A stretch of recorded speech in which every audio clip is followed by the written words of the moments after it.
Pourquoi les Libanais refusent de travailler avec des Africains dans leur business à des postes de responsabilité? Pourquoi la plupart du temps, les Libanais préfèrent confier des responsabilités à d'autres Libanais alors même qu'ils sont entourés de beaucoup d'Africains?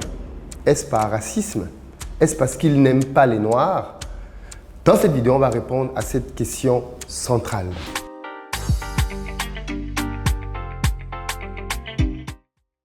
Salut à toi, bienvenue sur ma chaîne, moi c'est Philippe Simo et si je te parle de business, parce que c'est avec ça qu'on va développer notre continent. Donc si tu veux participer à tout ça, tu t'abonnes et tu partages les vidéos. Pour ceux d'entre vous qui êtes en Côte d'Ivoire ou qui arrivez prochainement à Abidjan, si vous avez besoin d'un véhicule pour vous déplacer pendant la CAN, vous nous contactez au numéro qui s'affiche et on mettra à votre disposition pick-up SUV berline. Si vous cherchez plutôt un appartement, malheureusement tous nos appartements sont complets et je vous ai prévenu il y a plusieurs semaines qu'il fallait vous y prendre beaucoup plus tôt. Donc ceux qui vont arriver maintenant et qui vont commencer à chercher maintenant des appartements et des maisons, vous allez voir. Et puis la dernière annonce, c'est pour du business. Si vous avez un Hyundai County, il s'agit d'un minibus de 35 places en très bon état qui a maximum 2 ans, 3 ans d'âge, contactez-nous au numéro qui s'affiche, c'est assez urgent. On a du business pour vous. Si vous connaissez quelqu'un, bien évidemment, qui a ce modèle de véhicule, qu'il nous contacte rapidement au numéro qui s'affiche. On a du business pour vous. La semaine dernière, j'ai déjeuné avec un Libanais fort sympathique avec qui nous avons parlé de business. Vous savez, moi je dis toujours que quand vous rencontrez des gens qui savent faire du business, il faut apprendre d'eux. Et moi je suis toujours fasciné par la capacité qu'ont les Libanais à faire de l'argent partout là où ils se retrouvent. Il faut apprendre auprès des gens qui ont réussi et pas simplement les jalouser ou dire des bêtises. Parce qu'il faut le dire aussi, les Libanais sont victimes bien souvent d'une mauvaise réputation qui factuellement ne se justifie pas toujours. J'ai donc discuté avec lui et comme d'habitude, je lui ai posé pas mal de questions pour comprendre les business que lui-même il faisait. Puisqu'il fait du business d'ailleurs, il était en ce moment-là en train de vouloir se séparer d'une chaîne alimentaire. Et on discutait donc de ce business-là. Pourquoi est-ce qu'il veut se séparer de cette chaîne-là? Qu'est-ce qu'il veut réellement faire? À combien il veut se séparer de cette chaîne? Bref, on a parlé de beaucoup de business et bien évidemment, j'ai ramené mes questions sur la table, les questions qui peuvent paraître impertinentes. Donc je lui ai demandé, mais depuis on discute là, mais il faut qu'on se dise 2-3 vérités. Moi, j'ai fait quand même le constat que la plupart du temps, les Libanais travaillent entre eux. Pourquoi? Pourquoi est-ce que tu vas être ici à Abidjan? Et quand tu vas vouloir chercher un manager pour ta boîte, tu vas aller prendre quelqu'un que tu vas faire venir du Liban ou quelqu'un qui est dans la communauté libanaise. Et je lui ai dit, ne me dis pas que c'est parce que intégration, tout ce que tu veux, ça ce sont des faux arguments. Il me dit non, ce n'est pas pour une question d'intégration. Il me dit la vérité, c'est que ce qu'il faut savoir, c'est que, en tout cas moi dans mon cas, il parle de son histoire à lui. J'ai essayé à plusieurs reprises de faire des business avec des gens qui étaient ivoiriens. À plusieurs reprises dans plusieurs business. Je me suis dit, non, ce sont la génération de nos parents qui réfléchissaient comme ça, a dit qu'on ne travaille qu'entre Libanais, on va prendre des cousins, ainsi de suite. Nous, la nouvelle génération, on ne va pas faire ça. On va casser les codes et on va travailler avec tout le monde. Il me dit, je vais te dire la vérité. À chaque fois que j'ai travaillé avec quelqu'un qui était d'une communauté étrangère, il a voulu me douiller ou il m'a douillé. Il dit, je me suis fait arnaquer tellement de fois. Chaque fois que j'ai voulu travailler au niveau management, avec quelqu'un en face, il y a toujours eu un problème de vol et d'arnaque. Toujours, toujours, toujours.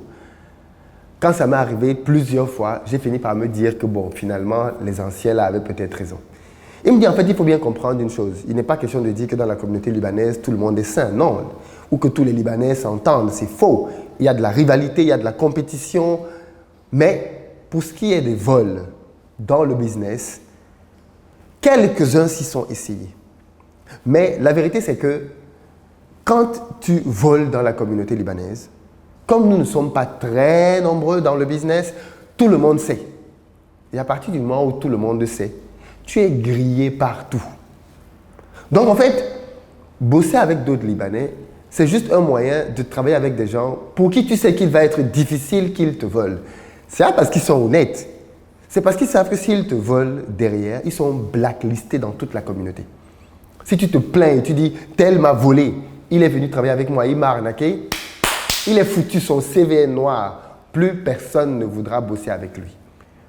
Il m'explique donc qu'en fait, C'est donc cette crainte-là d'être boycotté dans la communauté en termes de business qui fait que quand un Libanais bosse avec un autre Libanais, il y a des principes d'honnêteté qui sont quand même dans le business.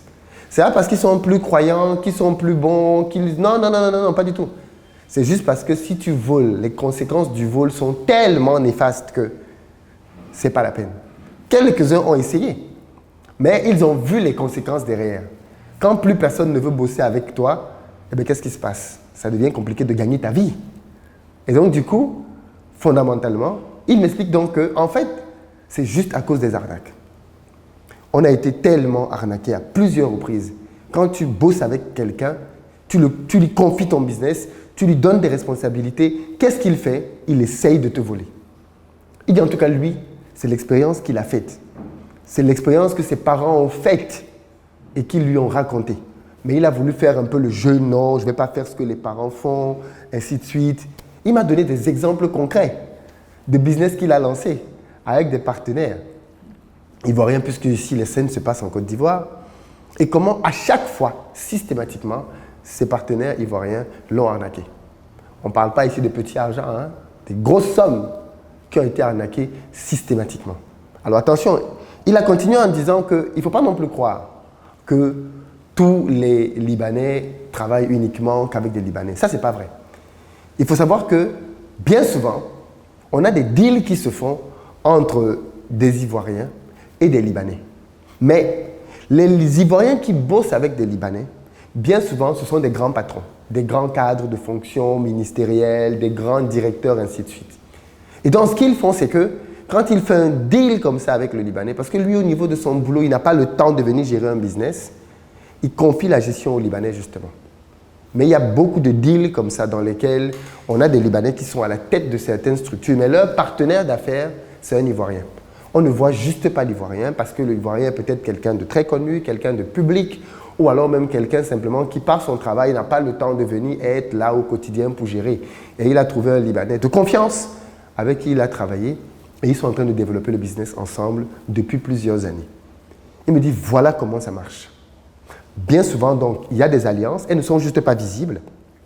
Mais les Libanais eux-mêmes, parce qu'ils se sont souvent fait, parce qu'ils se sont souvent fait avoir, ont décidé de confier, non pas les gens les plus honnêtes, mais aux gens avec qui ils savent que si la personne vole, il a un moyen de pression et un moyen de chantage.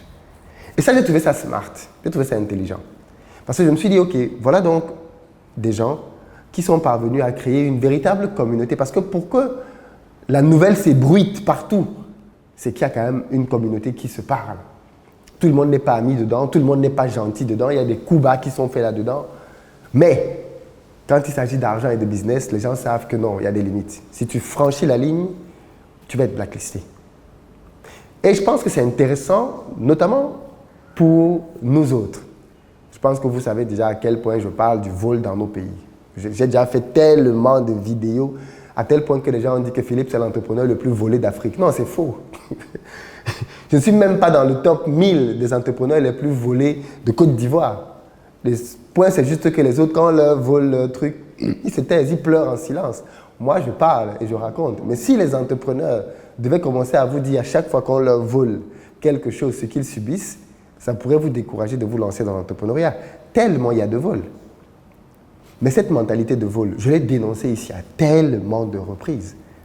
J'ai été volé à tous les niveaux, par des salariés malhonnêtes, par des fournisseurs malhonnêtes, par des clients véreux, par des associés bandits.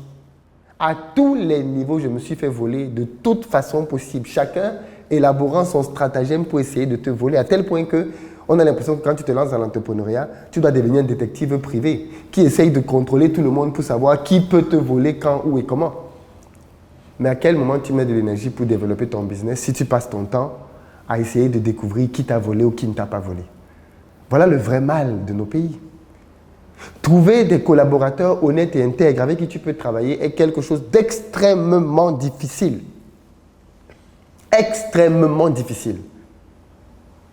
Il faut le dire, la tendance à vouloir voler est devenue tellement généralisée dans nos pays que quand vous tombez sur quelqu'un d'honnête, gardez-le. Moi, quand je tombe sur un collaborateur honnête, je le garde, je le sécurise. Parce que je sais que c'est une manne rare. J'ai lu un post récemment sur LinkedIn où quelqu'un expliquait que trouver en Afrique quelqu'un qui est honnête et compétent, c'est plus rare que l'or. Ça vous dit à quel point ces deux éléments sont rarissimes. Compétence, c'est super difficile de trouver quelqu'un parce qu'il y a beaucoup de charlatans qui te vendent une compétence qu'ils n'ont pas. Et en plus de ça, honnête, my goodness, c'est quasi impossible. Et bien voilà donc la réalité des entrepreneurs. Les Libanais ont eu cet avantage de se dire, ok, on n'est pas très nombreux, et donc on a la pression de la communauté. Et parce qu'il y a la pression de la communauté, on peut l'exercer.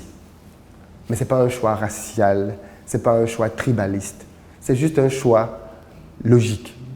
Et il se trouve qu'il faut aussi dire cette vérité, beaucoup de gens, quand il s'agit de travailler avec quelqu'un d'autre, ils partent du principe que la personne qui leur propose de collaborer est riche, donc on peut le voler sans problème.